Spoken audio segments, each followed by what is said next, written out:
Have you ever had that feeling that you completely lost control over food? That even though you knew you weren't hungry, you just couldn't stop eating? And the worst part, the more you tried to resist, the stronger the ease seemed, as if it were something stronger than you.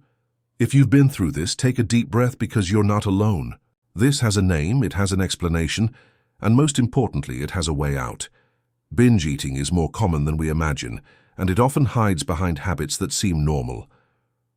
Do you know that day when you just wanted to eat a sweet treat, and when you realized you had already eaten everything you could find? Or that moment when you were sad, anxious, or frustrated, and used food as a way to distract yourself, comfort yourself, fill yourself up? That's what we're going to talk about here, without judgment, without labels, with truth and acceptance. Because this isn't the case. A willingness problem is a request for help from your emotional. And the first thing we need to understand is that binge food is not just eating too much. It was going to repeat but saw one another again. It's not a lack of character. It's not laziness. It's not disorganization. Most of the time it is an accumulation of poorly processed emotions, an unidentified emptiness, an anxiety that grows silently.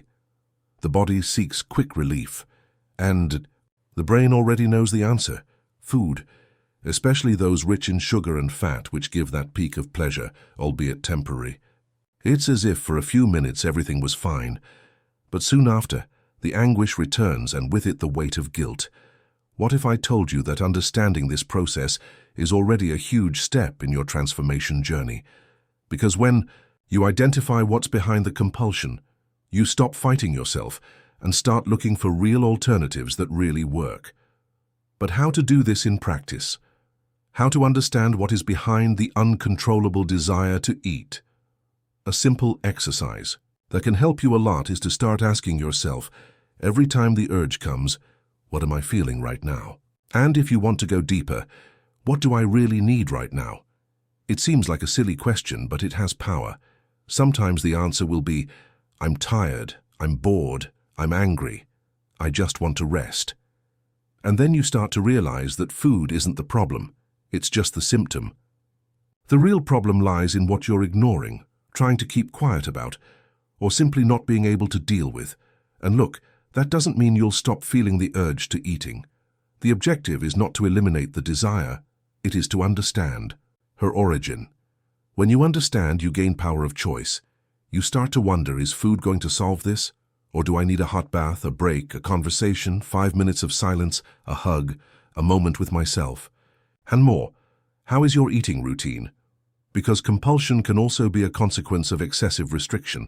When you spend the whole day controlling yourself to the extreme, avoiding everything, cutting out everything, your body goes into a state of alert. He understands that he needs to store energy. And then at the end of the day, when willpower is exhausted, hunger comes with a vengeance, along with anxiety, and the explosion happens. Have you ever stopped to think if you are trying to be too perfect in your diet, and as a result end up collapsing later?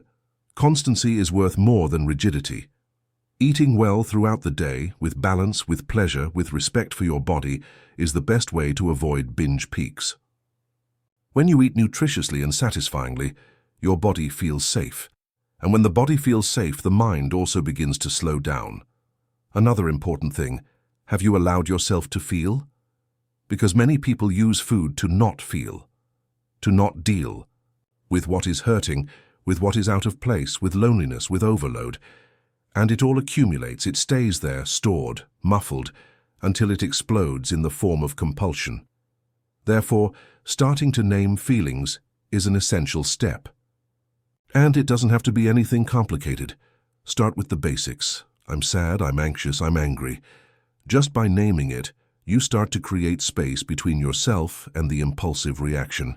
And look how interesting, many times, we pressure ourselves so much for losing weight, for following a perfect diet, for having self-control. But we forget that what makes us fat the most is not just what we eat, but what we carry. Heartache, frustration, stress, lack of self-love. Have you thought about that? Have you ever felt like you're sabotaging yourself but can't understand why? Perhaps this is the turning point. Time to stop blaming yourself and start listening to yourself. Your body is not your enemy. He's trying to show you something. He's asking for help in a way you can understand. And if you ignore it, it will scream louder and louder. But if you accept it with respect, with patience, with compassion, it will show you that it is possible to get out of this cycle. So, is it really hunger? Or is it a void that food doesn't? Will you fill it out? Now that we've started to understand what's behind the compulsion, it's time to talk about what can be done on a daily basis to start changing this game. And look, you don't need big changes right away. Sometimes what really transforms are those simple attitudes that we normally ignore, but that have a huge impact when they become part of the routine. The first tip I want to give you is organize your meals.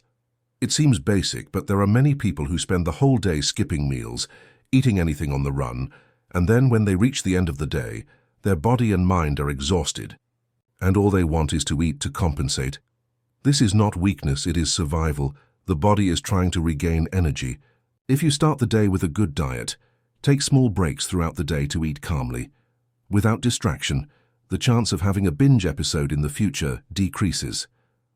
Have you tried preparing your meals with care, putting together a beautiful dish, sitting calmly without a cell phone in your hand?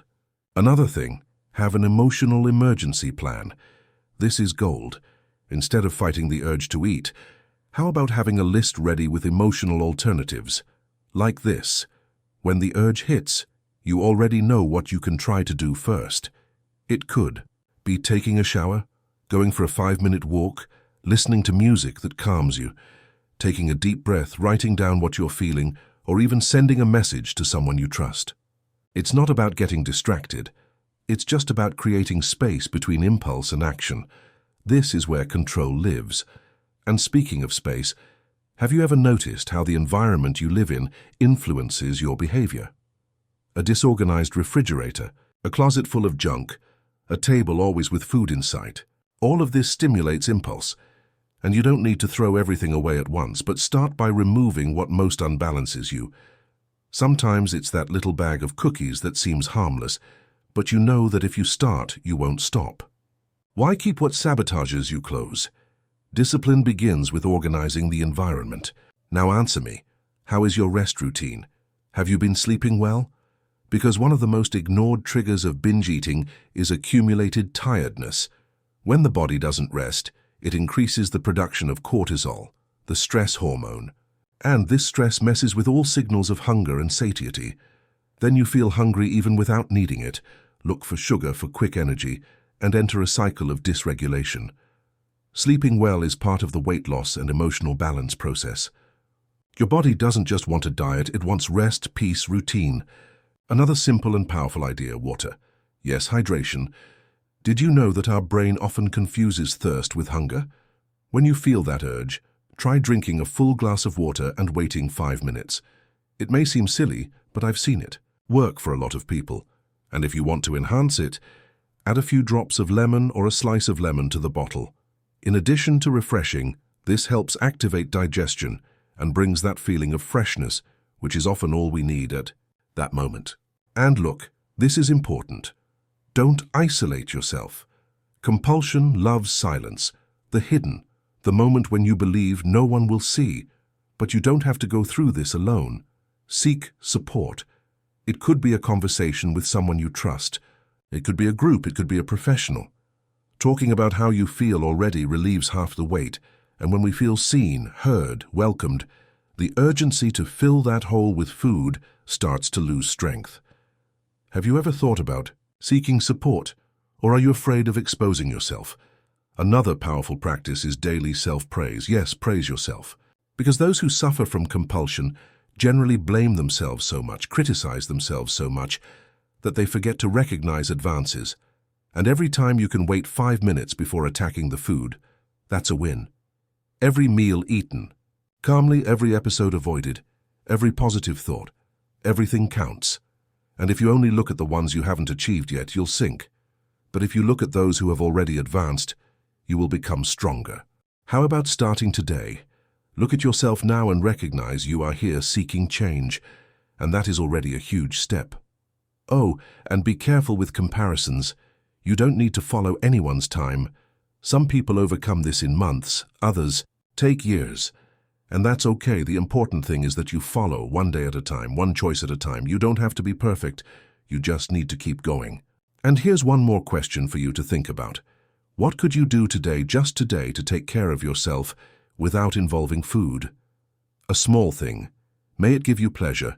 May it ease your mind. May it connect you with the now. Sometimes it's listening to your favorite song with your eyes closed. Sometimes it's going out for a slow walk. Sometimes just lie down and be silent for 5 minutes. Don't underestimate the power of these breaks. They recharge the emotional. And a more balanced emotional person is much less likely to seek refuge in food. Binge eating cannot be overcome with brute force. You win with kindness, patience, and consistency. And if until now you thought the problem was just with food, maybe you're starting to realize that the key is the way you treat yourself. In the way you accept what you feel. Take care of your body and your mind. If you've come this far, it's because you're determined to change. And it's not just any change, it's one that starts from the inside out. Because you understand that binge eating is not about food. It's about emotion. It's about lack. It's about pain kept in silence. But it's also about courage.